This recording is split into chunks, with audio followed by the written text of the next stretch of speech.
Hi friends, welcome to Q&A episode number 140. Last Sunday Q&Aలో ఏదైతే మీరు కామెంట్స్ చేశారో వాటిలో కొన్ని ఇంట్రెస్టింగ్ కామెంట్స్ని పిక్ చేసి ఈ వీడియో అయితే రికార్డ్ చేస్తా ఉన్నా. ఫస్ట్ కామెంట్ చూసుకున్నట్లయితే చైతన్య చేశారు. బ్రో, ఇంజిన్ ఆయిల్ 2500 కిలోమీటర్స్కి చేంజ్ చేయాలి కదా, మనం తిరగకపోతే 1 year అయితే మార్చాలా వద్దా అని చెప్పేసి.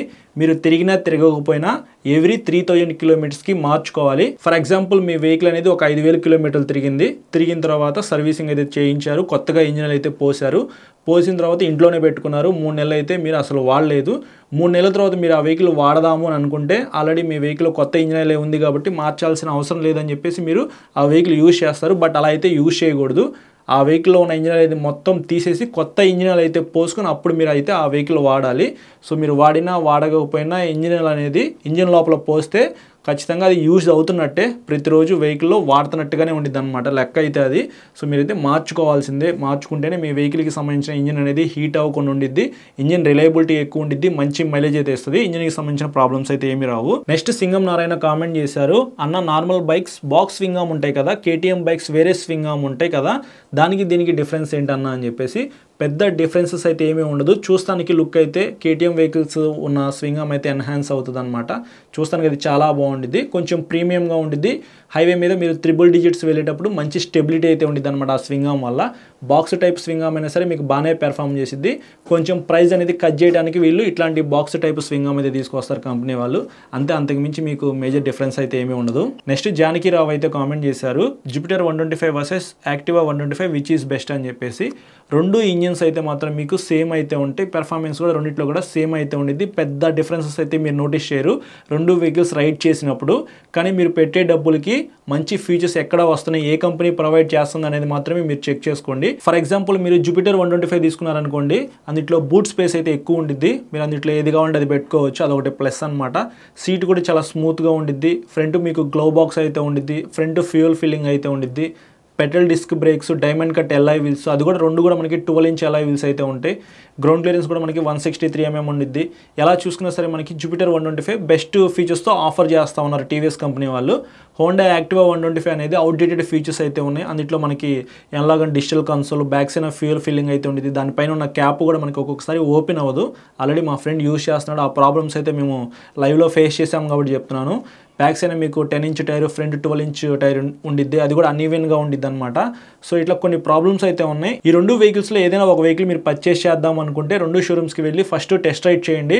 రెండిట్లో కూడా కొటేషన్స్ అయితే తీసుకోండి, ఫైనల్ ప్రైస్ ఎంతో కనుక్కోండి, ఎవరు ఎక్కువ డిస్కౌంట్ ఇస్తున్నారో వాళ్ళ దగ్గరే వెహికల్ పర్చేస్ చేయండి. ఎందుకంటే మనకి best value for money scooter అయితే కావాలి.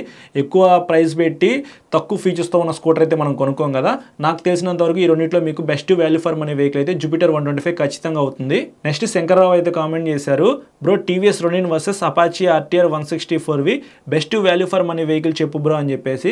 బ్రో, మీకు బడ్జెట్లో కావాలి, మంచి మైలేజ్ ఉండాలి, ఫ్యామిలీ కోసం కూడా ఉపయోగపడాలి అని అనుకుంటే అపాచీ RTR 164V బెస్ట్ అని చెప్తా. ట్రాన్స్మిషన్ స్మూత్గా ఉండిద్ది, గ్రౌండ్ క్లియరెన్స్ ఎక్కువ ఉండిద్ది, ఎల్ఈడి హెడ్ లైట్ కానీ, ఫుల్లీ డిజిటల్ కన్సోల్ కానీ. మీరు డెడికేటెడ్గా వీడియో చూస్తే మీకు క్లారిటీ అయితే వస్తుంది. నేనైతే మీకు అపాచీ సజెస్ట్ చేస్తాను. లేదు బ్రో, ఒక 20,000 రూపీస్ ఎక్స్ట్రా యాడ్ చేసుకుంటాను, నేను లాంగ్ వెళ్తాను, నాకు మంచి సస్పెన్షన్ ఉండాలి, గ్రౌండ్ క్లియరెన్స్ కొంచెం ఎక్కువ ఉండాలి, చూస్తానికి కొంచెం లావుగా కనిపించాలనుకుంటే మాత్రం అప్పుడు మీరు రోనిన్ అయితే ట్రై చేయొచ్చు. 1,90,000 రూపీస్ దాకా అయితే ఉంది మీకు బేస్ మోడల్ అయితే. సో మీకు షోరూమ్స్ని బట్టి ప్రైస్ మారుతూ ఉండేది కాబట్టి ఒకవేళ రోనిన్ కొనుక్కోవాలనుకుంటే మీకు దగ్గరలో ఉన్న షోరూమ్కి అయితే వెళ్ళండి, టెస్ట్ రైడ్ చేయండి. టెస్ట్ రైడ్ చేస్తే మీకు ఆ వెహికల్ ఎలా పెర్ఫామ్ చేస్తుంది ఏంటనేది మీకు ఒక క్లారిటీ అయితే వస్తుంది. అప్ సైడ్ డౌన్ సస్పెన్షన్ చాలా బాగా పెర్ఫామ్ చేస్తూ ఉంది, అడ్జస్టబుల్ క్లచ్ అండ్ బ్రేక్ లీవర్స్ అయితే ఉన్నాయి, ఎల్ఈడి హెడ్ లైట్ అయితే ఇచ్చారు. సింగిల్ సీటే, బట్ అది అంత లాంగ్ అయితే ఉండదు, 2 persons కూర్చొని వెళ్ళడానికి బాగానే ఉండిద్ది. కానీ కొంచెం లావుగా ఉన్న వాళ్ళకైతే మాత్రం అంతగా సెట్ అవ్వకపోవచ్చు. సో మీరు ఒకసారి షోరూమ్కి వెళ్ళి టెస్ట్ రైడ్ చేస్తేనే మీకు క్లారిటీ అయితే వస్తుంది. నేనైతే ఈ రెండు వెహికల్స్ సజెస్ట్ చేస్తాను. ఎక్కువగా లాంగ్ వెళ్దాం అనుకునే వాళ్ళు రోనిన్ తీసుకోండి. లాంగ్ అంత ఎక్కువ వెళ్ళను, బట్ నేను ఎక్కువగా సిటీలో తిరుగుతాను, అప్పుడప్పుడు లాంగ్ వెళ్తానంటే అపాచీ 164V కూడా మీకు సరిపోయింది. నెక్స్ట్ చంద్రశేఖర్ అయితే కామెంట్ చేశారు. Bro, I'm planning to buy a bike for family purpose, pick one in this Pulsar 150 twin disc or N150. Bro, మీకు పల్సర్ 150 ట్విన్ డిస్క్ ఏదైతే ఉందో అది అవుట్డేటెడ్ అయితే అయిపోయింది, కానీ లుక్స్ పరంగా చూసుకుంటే అది మీకు బాగానే ఉండిద్ది. క్లాసిక్ పల్సర్ అని చెప్పుకోవచ్చు. Halogen head light, fully digital console, split seat, back side కొంచెం లావు టైర్ అయితే ఉండిద్ది. ట్రాన్స్మిషన్ అంత స్మూత్ అయితే ఉండదు. మీరు అది కొనుక్కోవాలనుకుంటే అది కొనుక్కోవచ్చు, అది మీ ఇష్టం. ఎందుకంటే మీరు డబ్బులు పెట్టి కొనుక్కుంటున్నారు కాబట్టి మీకు నచ్చిందే మీరు కొనుక్కోండి. నేనైతే మాత్రం మీకు N150 సజెస్ట్ చేస్తా. లైట్ వెయిట్ అయితే ఉండేది, మరీ అంత లావ్ అయితే ఉండదు. సింగిల్ లాంగ్ సీట్ అయితే ఇస్తున్నారు కాబట్టి ఫ్యామిలీకి యూజ్ చేసుకోవచ్చు. ఎల్ఈడి హెడ్ లైట్ అయితే ఉండిద్ది. ఫుల్ డిజిటల్ కన్సోల్, స్మూత్గా ఉండిద్ది ట్రాన్స్మిషన్ కూడా. ఈ రెండు వెహికల్స్ మీద మన ఛానల్లో డెడికేటెడ్గా వీడియోస్ ఉన్నాయి కాబట్టి ఒకసారి చెక్ చేయండి.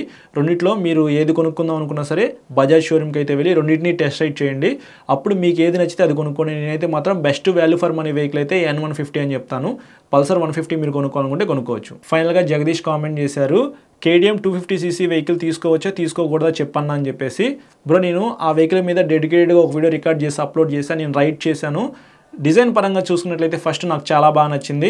ఫ్రంట్ సైడ్ బ్యాక్ సైడ్ మీకు WP సస్పెన్షన్ అయితే ప్రొవైడ్ చేస్తూ ఉన్నారు. 43mm up side down suspension చాలా బాగా పెర్ఫామ్ చేస్తూ ఉంది. బ్రేక్స్ అయితే టూ గుడ్ అని చెప్పుకోవచ్చు. హ్యాండిల్ కంఫర్ట్ బాగుంది. కన్సోల్ కూడా మనకి ఫుల్లీ డిజిటల్ కన్సోల్ అయితే ఇచ్చారు కదా, సో అది కూడా చాలా బాగుంది. మీకు మొత్తం LED లైట్స్ అయితే ఉన్నాయి. ఫీచర్స్ పరంగా చూసుకున్నట్లయితే ఇచ్చి పడేశారు. మనకి ఏది కూడా కాంప్రమైజ్ అవ్వకుండా, తీసేసేయకుండా మనకి అన్ని ఫీచర్స్ అయితే ఇచ్చారు.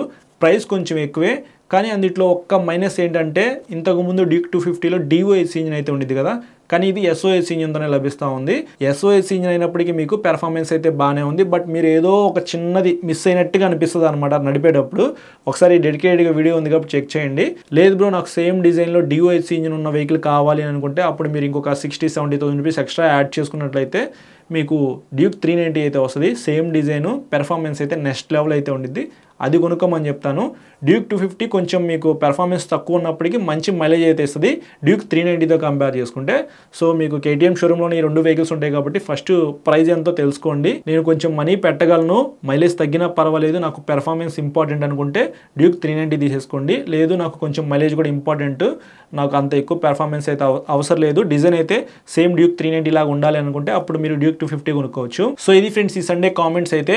ఎక్కువ కామెంట్స్ అయితే పిక్ చేయలేదు, అందరూ రిపీటెడ్గా చేసిన కామెంట్సే చేస్తూ ఉన్నారు కాబట్టి నేను నాకు కొద్దిగా ఇంట్రెస్టింగ్ అనిపించిన కామెంట్సే పిక్ చేశాను. మీకు ఏమైనా డౌట్ ఉందనుకోండి ఈ వీడియో కింద కామెంట్ చేయండి, నెక్స్ట్ సండే పిక్ చేసి ఆన్సర్ చేస్తా. ఈ వీక్లో ఏ బైక్స్ కూడా లాంచ్ అవ్వలేదు, ఇంట్రెస్టింగ్ ఏమైనా ఉంటే నెక్స్ట్ సండే అప్డేట్ చేస్తా. నెక్స్ట్ వీక్ మన ఛానల్లో 2025లో రాబోతున్న టాప్ 15 వెహికల్స్ ఏంటో డెడికేటెడ్గా ఒక వీడియో అప్లోడ్ చేస్తాను. అది మీరు చూడాలనుకుంటే మన ఛానల్కి సబ్స్క్రైబ్ చేసుకుని పక్కన బెల్ ఐకాన్ అయితే క్లిక్ చేసి పెట్టుకోండి. నేను వీడియో పెట్టిన వెంటనే మీకు నోటిఫికేషన్ అయితే వస్తుంది. Thank you.